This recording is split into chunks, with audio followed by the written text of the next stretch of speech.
Ketika kita rakus dengan kekuasaan, dengan cara yang licik, mustahil baginya untuk mendapatkannya, dan mati pun akan hina. Itulah secuil kata dari isi dalam cerita film ini, yang menceritakan sekelompok bajak laut dan sekelompok orang yang haus kekuasaan. Nikmatilah ceritanya. Film yang berjudul The Last Royal T-Shirt dirilis pada tahun 2022. Gua Max, selamat datang di channel Be The Movie.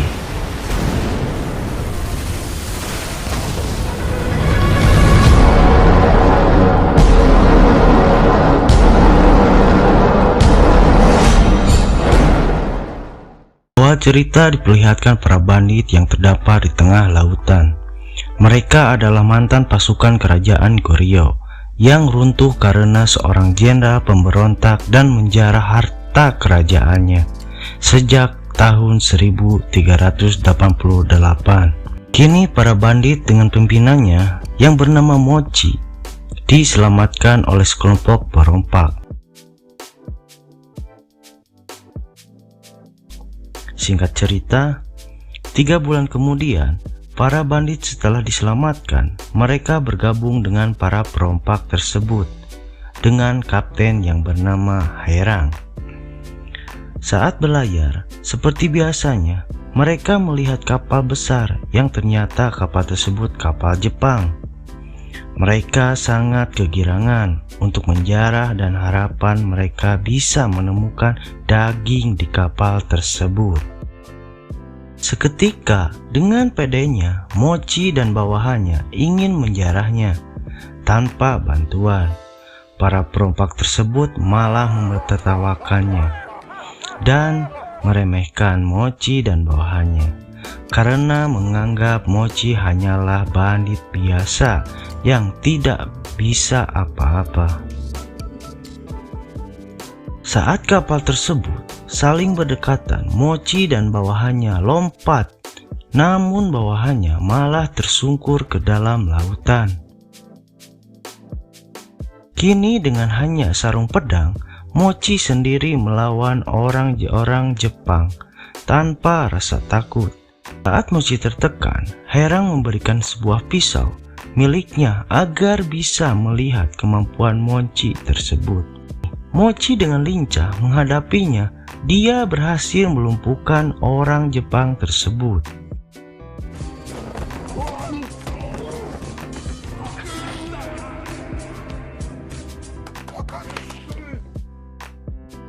Setelah kapal berhasil dibajak, namun alhasil keinginan mereka untuk makan daging sirna begitu saja. Tidak ada apapun di dalam kapal tersebut. Namun, Haerang menginterogasi pimpinan perompak Jepang tersebut yang ternyata tujuan mereka berlayar di lautan yang bukan wilayahnya karena seorang cepu yang masih bocil memberitahu bahwasanya mereka untuk mencari harta karun. Setelah peta tersebut dipegang kelompok Haerang, mereka mengamati peta itu bersama-sama. Setelah mengetahui lokasinya, Haerang memerintahkan para pasukannya untuk bergegas dan mereka pun segera berangkat dengan penuh semangat. Beberapa saat kemudian, mereka telah sampai di sebuah pulau yang ditunjukkan oleh peta. Di situ mereka melihat seekor sapi yang berlari ke arah mereka. Tanpa pikir panjang, Mochi mengajak bawahannya untuk menangkap sapi itu untuk dijadikan makanan nantinya. Namun seketika Mochi dan bawahannya memasuki terowongan, muncullah kawanan sapi berlari ke arah mereka. Dengan segera mereka berlari kembali. Para anggota Mochi berhasil selamat. Namun tiba-tiba Mochi sendiri yang justru terseruduk lalu terlempar ke jurang. Tetapi dengan ajaibnya, Mochi tidak mati melainkan dia tersangkut di batang pohon. dan tanpa sengaja dia menemukan gading gajah. Sesaat kemudian, Mochi berhasil naik dan meminta bantuan, tetapi Hairang bukan menolongnya, melainkan mengambil gading tersebut. Saat dilihat, disitulah mereka mengetahui jika gading itu adalah petunjuk keberadaan harta karun yang sebenarnya. Di saat Hairang mengobati luka para bawahan Mochi, setelah itu juga Hairang mengumumkan jika dia hanya akan membawa perompak di kapalnya. Yang artinya jika ingin tetap ikut, maka para bandit harus menjadi perompak Hairang. Hairang juga mengatakan jika dalam satu kapal hanya boleh ada satu kapten, dan dia meminta Mochi untuk menjadi wakil kaptennya. Tetapi dengan gengsinya, Mochi menolak untuk menjadi bawahannya. Namun semua anggota Mochi justru lebih memilih menjadi perompak. Pada akhirnya, mereka semua kembali ke kapal.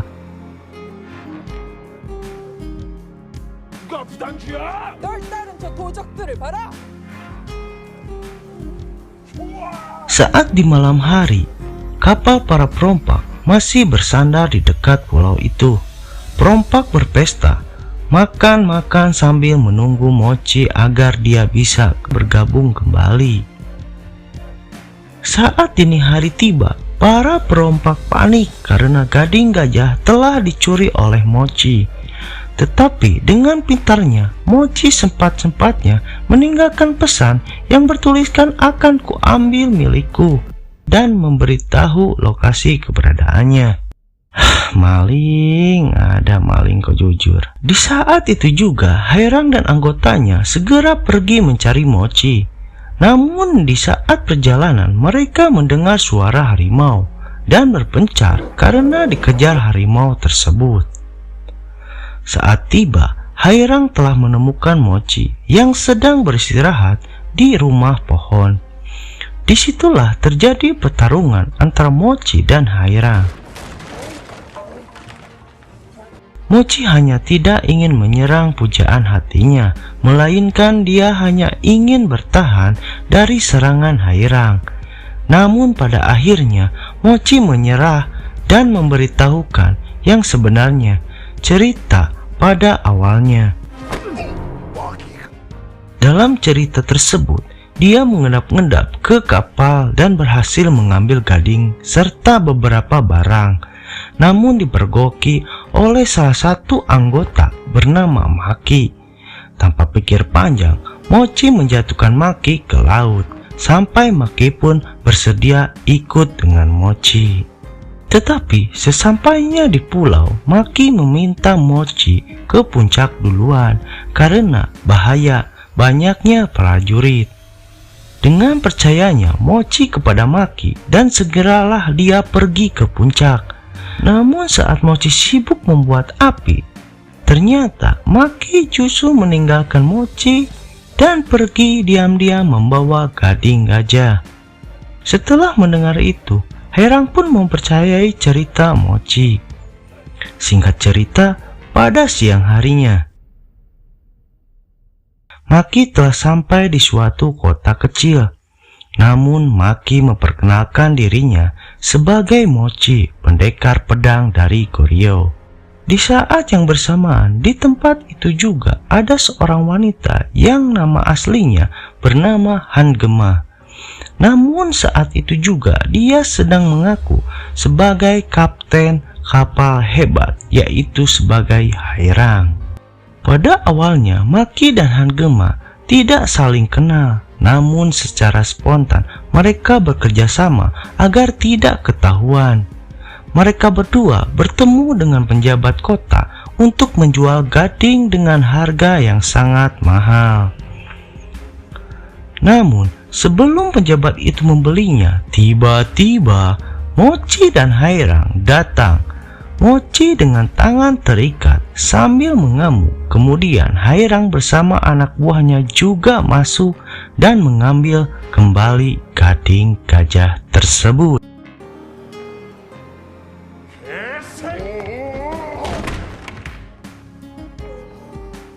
Dengan marahnya, Hairang memerintahkan anak buahnya untuk membawa Mochi dan 2 orang tersebut ke kapal.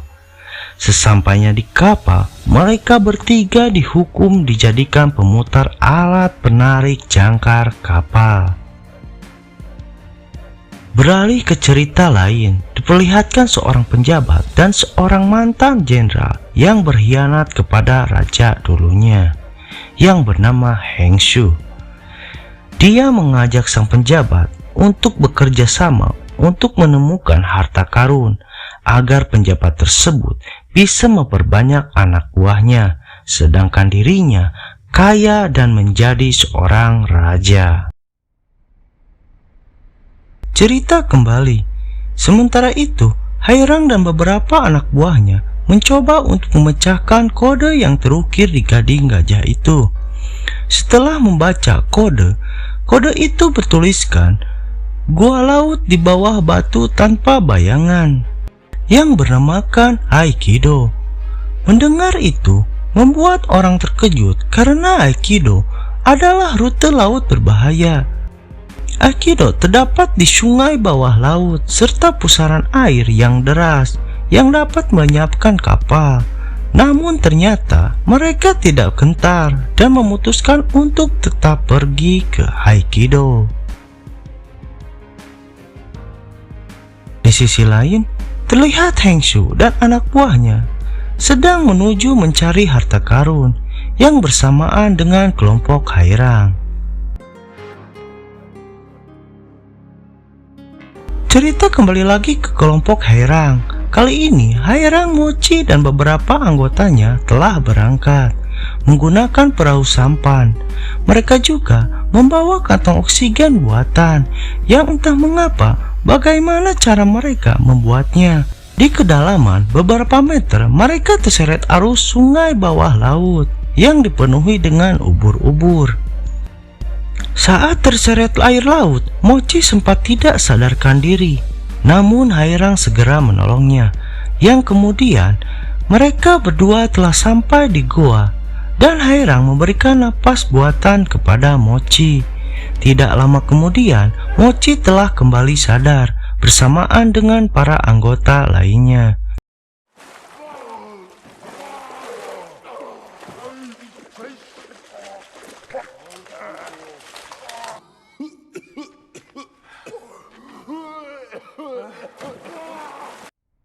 Tanpa berlama-lama, mereka segera melanjutkan pencarian harta karun. Setelah pencarian yang cukup lama, mereka pun menemukan banyaknya botol perak yang tersimpan di tempat itu. Namun, Mochi mengatakan jika itu bukanlah harta karun yang asli, karena seharusnya harta karun yang sebenarnya berupa emas yang sangat banyak. Mendengar hal itu, mereka pun bergegas mencari emas yang dimasukkan oleh Mochi. Di saat mencari, Mochi dan Hairang menemukan bendera, namun mereka tidak mengerti itu bendera apa. Di saat itu juga, tiba-tiba gua itu bergetar. Yang ternyata itu kelompok Heng Shu sampai di atas gua, dan saat itu juga mereka sedang berusaha membuka jalan dengan cara meledakkannya. Beberapa saat kemudian, Heng Shu dan anak buahnya berhasil masuk ke dalam goa. Di saat itu juga, dengan kalutnya, kelompok Hairang pergi meninggalkan tempat tersebut. Dengan curiganya, Hairang dan Mochi masih penasaran siapa yang datang. Di saat itu juga, Maki sempat melihat bendera dan dia sadar jika bendera itu adalah sebuah peta. Tidak lama setelah itu, anak buah Heng Shu lepaskan beberapa anak panah hingga membuat tim Hairang kalang kabut. Dengan segera mungkin mereka kabur. Namun Hairang justru melawannya dan pertarungan pun dimulai. Mochi dan Hairang bertarung menghadapi anak buah Heng Shu dan Mochi pun sempat kewalahan. Lalu tiba-tiba saja sebagian batu runtuh dan menghantam kepala Hairang hingga membuat Hairang tidak sadarkan diri. Untung saja salah satu anak buah Hairang, yaitu yang bernama Hanggong, segera datang dan berhasil membawa Hairang kabur. Akhirnya Mochi seorang diri menghadapi Heng Shu dan timnya. Di tengah pertarungan, Mochi baru sadar jika yang dihadapinya adalah Heng Shu. Ternyata Heng Shu dulunya adalah salah satu rekan Mochi. Mereka masih menjadi pasukan pedang Goryeo. Waktu itu, peperangan, Heng Shu yang sudah dijanjikan akan dijadikan seorang raja di suatu daerah yang bernama Tamna jika dia berhasil membawa kepala musuh. Dari situlah Heng Shu yang sangat berambisi, namun caranya yang salah. Saat diperintahkan untuk evakuasi dan membuat kemah, Heng Shu justru membunuh para bawahannya yang terluka agar tidak ada evakuasi, yang bagi dia hanya membuang-buang waktu saja. Bangsat. Mengetahui hal itu membuat Mochi sangat marah, yang kemudian ia memerintahkan pasukannya untuk menangkap Heng Shu. Namun Heng Shu sejujurnya mengira jika Mochi ingin membunuhnya agar mendapat pujian sendiri dari sang raja. Karena masalah itulah menganggap Mochi yang mematikan impian Heng Shu menjadi seorang raja. Padahal Heng Shu sendiri yang membantah perintah dari sang raja. Kembali ke waktu yang sekarang. Pertarungan mereka berlangsung cukup sengit, namun Mochi terkena tendangan hingga menghantam peti botol perak yang belum terbawa. Tanpa berlama-lama, Mochi menceburkan semua peti itu, lalu ia berpegangan pada talinya untuk membuatnya menyelam dengan cepat. Heng Shu sempat mencoba mengejar Mochi menyelam, namun Heng Shu tidak kuat untuk mengejarnya karena kehabisan napas. Akhirnya dia kembali tidak jadi mengejar Mochi. Lalu Hairang muncul dan segera membantu Mochi dengan membawa tali yang disangkutkan di kapal. Tetapi tali peti terlepas dari tangan Mochi sehingga peti tenggelam semakin dalam. Hairang yang keras kepala mencoba untuk mengejar peti itu, namun Mochi melarangnya dan memaksa Hairang untuk naik ke permukaan. Tetapi semakin lama Hairang kehabisan napas karena tidak membawa kantong oksigen. Dengan sialnya lagi, oksigen milik Mochi hanya tersisa sekali. Dengan panik, segera Mochi menyedot oksigen itu dan membagikan kepada Hairang. Ketika itu juga Mochi sempat pasrah karena jarak permukaan masih jauh. Namun tiba-tiba saja dari bawah muncul ikan paus besar menelan Mochi dan Hairang. Sempat-sempatnya tali dari kapal pun terseret ikan paus itu hingga membuat kapal terombang-ambing.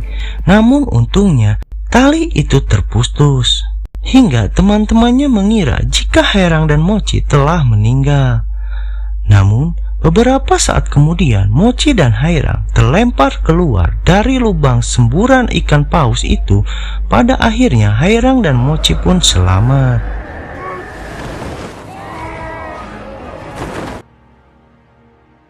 Beralih cerita, sementara di goa, Heng Shu melihat bendera dan mengamatinya hingga dia tahu jika itu adalah peta menuju harta karun yang sebenarnya. Beralih cerita, kelompok Hairang, mereka membicarakan sebuah peta yang tergambar di bendera dan hanya Makilah yang tahu lokasinya karena dia yang pernah ke sana. Namun Maki tidak mau memberitahukan lokasinya karena sebenarnya dia tidak ingin pergi ke sana lagi. Bagaimanapun menuju tempat itu sangatlah berbahaya, yang dimana di salah satu titik koordinat petir yang selalu menyambar terus-menerus. Tetapi Hairang tetap memaksa Maki untuk memberitahukannya dengan memberi iming-iming kepada Maki akan memberikan 10% dari harta yang mereka dapat nantinya. Namun ternyata bukan hanya itu yang diinginkan Maki, melainkan selama ini bercita-cita ingin menjadi kapten kapal. Tetapi Maki masih bersikeras tidak akan memberitahukannya jika dia tidak dijadikan kapten dalam perjalanan ini. Saat Haerang dan yang lainnya tidak setuju Maki menjadi kapten, pada akhirnya dengan terpaksa Haerang pun memberikan jabatan kaptennya kepada Maki, namun hanya di perjalanan ini saja. Keesokan harinya, mereka pun segera berangkat menuju tujuan dengan dipimpin oleh Maki dengan bergaya sangat sombong karena telah menjadi kapten, sedangkan Haerang yang turun pangkat lebih memilih menjadi koki di dapur bersama Mochi. Singkat cerita, saat itulah orang-orang telah sampai di suatu titik koordinat yang dimana terlihat air laut yang mendidih secara spontan. Haerang memerintahkan tim untuk menggulung layar, namun Maki yang belum berpengalaman menjadi kapten membantah belum saatnya. Haerang menjelaskan jika kapal bisa terseret. Membantah belum saatnya. Haerang menjelaskan jika kapal bisa terseret ke laut. Haerang menyuruh Maki segera mengambil tindakan, tetapi Maki tidak menghiraukan perkataan Haerang karena gengsinya sebagai kapten. Terjadilah perdebatan di antara mereka. Di saat kemudian muncul awan gelap disertai petir yang menyambar. Namun Maki masih bersikeras dengan kepintarannya untuk tidak menggulung layar kapal mereka. Akhirnya Haerang kesal dan segera memerintahkan untuk menggulung layar walaupun sudah terlambat. Sedangkan Maki justru hanya bersembunyi karena ketakutan.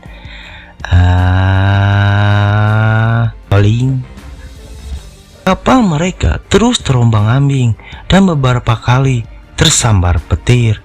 Lalu mereka pun memaksa Maki untuk memegang kemudi karena dia yang tahu jalannya.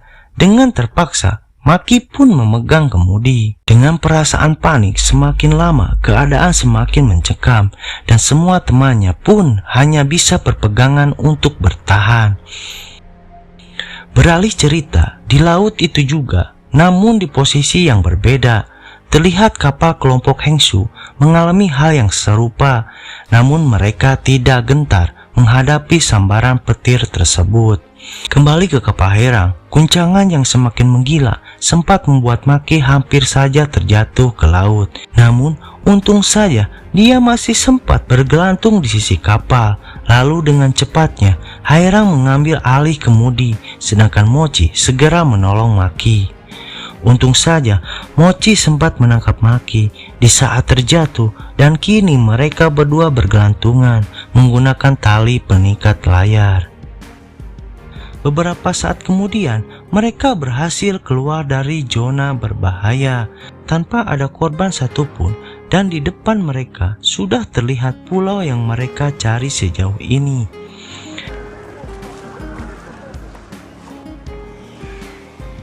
Sebagian dari mereka pun menuju ke pulau itu menggunakan perahu sampam karena air laut di dekat pulau sangatlah dangkal. Hari sesampai di pulau, mereka dikibuli menggali banyak titik karena Maki tidak tahu posisi pasti letak harta karun tersebut. Saat anggota yang lain sedang menggali, Haerang dan Mochi melihat petir yang terus-menerus menyambar satu titik bukit itu saja. Hal membuat mereka penasaran apa yang ada di bukit itu. Akhirnya Mochi memutuskan untuk ke bukit itu seorang diri, sedangkan Haerang mendampingi anggota yang lainnya. Sesampainya di puncak bukit, Mochi baru tahu jika tempat itu seperti bekas camp, namun sudah tidak berpenghuni. Namun sesaat kemudian Hengsu telah datang hingga Mochi sudah bersembunyi. Di tempat itu terdapat 12 tombak yang ditancapkan melingkar dengan setiap masing-masing tombak terpasang satu kepala manusia. Kepala-kepala itu adalah kepala dari 12 pejuang Goryeo yang dianggap berkhianat karena telah membawa semua harta kerajaan. Namun Entah mengapa yang terjadi hingga akhirnya ke-12 pejuang itu berakhir tragis. Lanjut ke cerita Heng Shu memerintahkan anak buahnya untuk mencabuti tombak itu, karena dia tahu di bawah salah satu tombak itulah tersimpan peta terakhir harta karun. Sedangkan tombak yang lain adalah jebakan, sehingga Heng Shu berpikir sejenak untuk memastikan mana tombak yang benar. Setelah berpikir, dia pun mencabut satu tombak dan tidak terjadi apa-apa karena pilihannya tepat. Sementara ke cerita Hairang dengan lainnya dikejutkan dengan munculnya seekor penguin yang menggigit emas batangan. Saat mereka ingin mencari dari mana asal penguin itu, tiba-tiba saja terdengar tembakan dari laut yang ternyata kapal mereka sedang ditembaki oleh kapal kelompok Heng Shu. Di saat itu juga, Hairang tersadar jika itu terjadi, berarti Mochi juga dalam bahaya. Dengan segera, Hairang membagi tugas yang dimana mantan anggota bandit segera ke tempat Mochi dan sisanya pergi membantu anggota yang masih berada di kapal. Namun, Maki seorang diri tidak ikut, malah diam bersama penguin. Lebih memilih untuk fokus mencari harta karun. Sementara Hairang dengan lainnya yang berlari ke kapal mereka sudah mulai hancur dan terlihat teman-temannya melompat ke air. Beralih cerita ke Mochi. Sesaat kemudian Mochi ketahuan oleh lawan musuh. Namun dia tidak menyerah dan lebih memilih untuk melawan. Dari situlah Mochi berjuang sendirian melawan anak buah Heng Shu.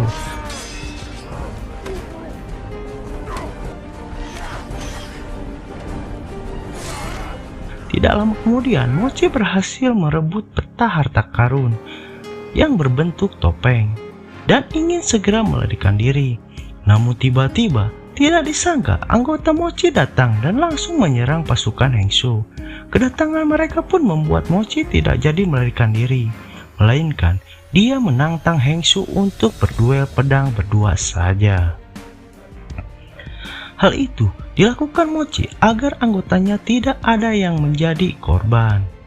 Heng Shu pun menuruti permintaan Mochi untuk berduel dan dari situlah pertarungan mereka berdua dimulai.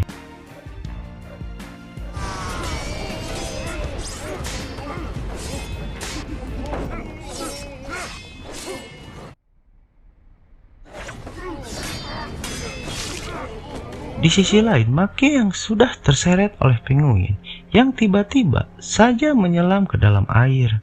Di saat di waktu yang sama, pertarungan Mochi dan Heng Shu masih berlangsung, mengakibatkan topeng peta harta karun terjatuh ke air. Dan kebetulan jatuhnya di kepala Maki.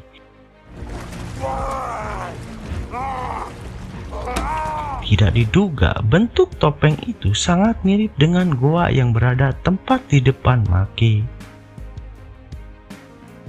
Dengan segera Maki berenang memasuki goa tersebut yang di dalamnya diselimuti dinding es. Kemudian tidak diduga juga Maki melihat kapal yang dipenuhi dengan kepingan emas.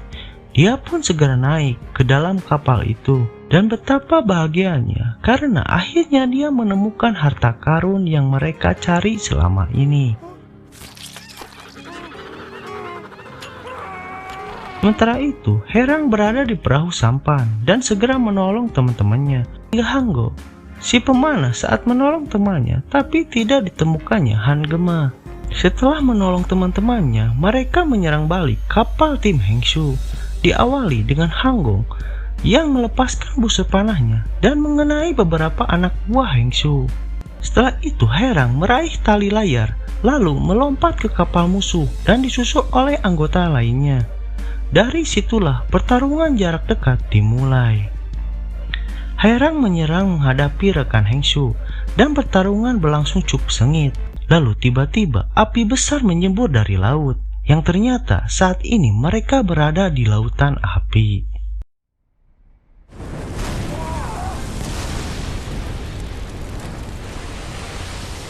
tetapi mereka tetap melanjutkan pertarungan. Di situ Hairang sempat terkena sempatan pedang, namun dia masih bisa bertahan dan justru membalikkan keadaan hingga membuat rekan Heng Shu tidak sadarkan diri.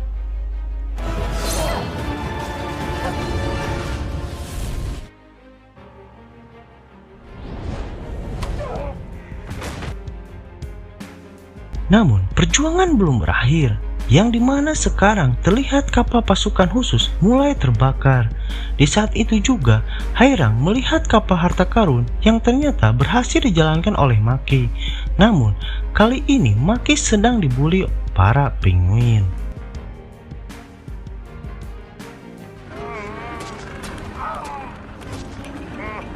Dengan segera Hairang melontarkan tali dari kapal tim Heng Shu dan menyangkutkannya ke kapal harta karun.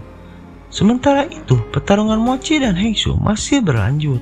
Lalu tiba-tiba saja petir menyambar dan disertai badai hingga membuat pertarungan mereka terhenti untuk sesaat.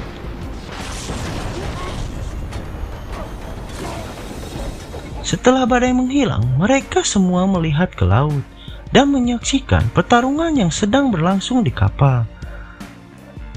Di situ, anak buah Heng Shu yang sudah kembali sadar lalu ingin menembakkan meriam ke kapal harta karun, tetapi dengan cepatnya Hairang menendang meriam terdekat dan langsung melompat ke kapal harta karun.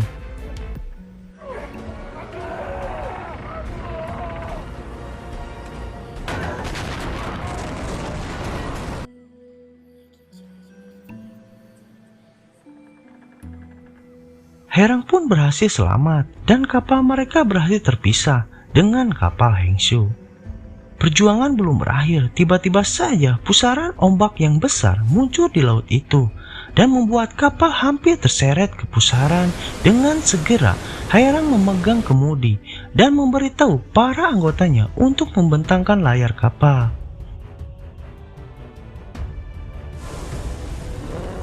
Tidak hanya itu, saat kemudian dasar laut menyeburkan api yang sangat dahsyat hingga membakar kapal Heng Shu. Untungnya tidak terkena kapal Hairang. Namun mereka harus berjuang untuk lolos dari ombak yang sangat dahsyat dan hujan badai. Ketika ombak dahsyat itu hampir menerjang kapal, dengan segera Hairang memutar kemudi hingga kapal berbelok. Kemudian para anggota segera membentangkan layar sehingga membuat kapal melaju dengan kencang. Sehingga kerjasama yang luar biasa itu pun tidak sia-sia. Dan pada akhirnya mereka berhasil selamat dari maut.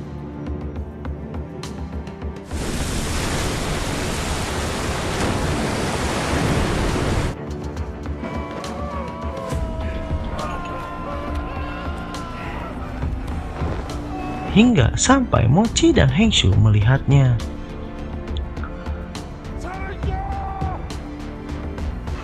Pertarungannya dilanjutkan Mochi melawan Heng Shu. Namun tidak disangka Mochi justru tertusuk pedang Heng Shu. Tetapi salah satu anggota Mochi menyadari sesuatu dengan cepat, melemparkan pedang ke atas agar tersambar petir.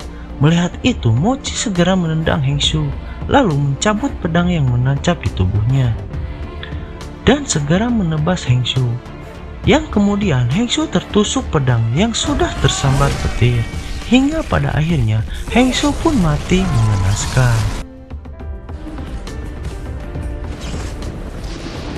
Setelah semua kejadian berakhir, Hairang dan teman-temannya menjemput Mochi. Terlihat juga jika para anak buah Heng Shu yang menyerah dan sekarang mereka ingin menjadi anggota perompak. Selain itu juga tidak disangka Han Gema pun juga telah ditemukan di pinggir lautan dan kini lengkap sudah anggota mereka.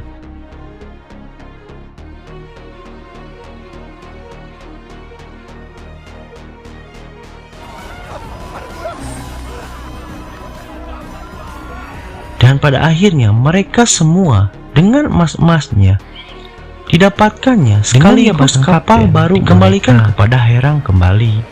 Di saat belayar terjadi adegan yang membagongkan.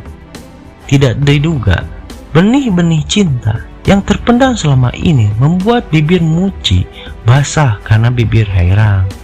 Hingga teman-temannya terkejut dan berkata, tidak ada gunanya emas ini. Cuak.